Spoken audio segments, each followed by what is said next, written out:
So guys, for the first step, if you're using a VPN or proxy, then you want to disable it. For the second step, you want to go to search and type in check for updates. Click on it.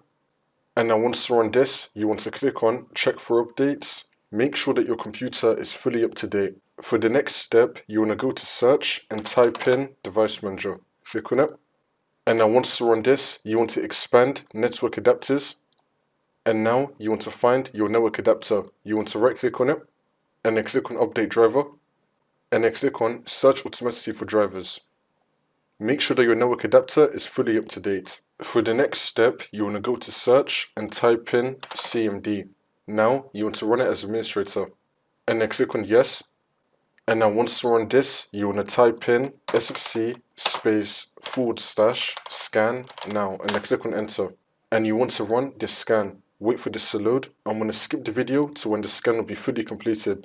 And now once that's been done, now you want to type in DISM /online /cleanup -image /restore health and then click on enter. And you want to run this scan as well. Wait for this to load. And now once that's been done, for the last step, you want to restart your computer and then the problem should be fixed.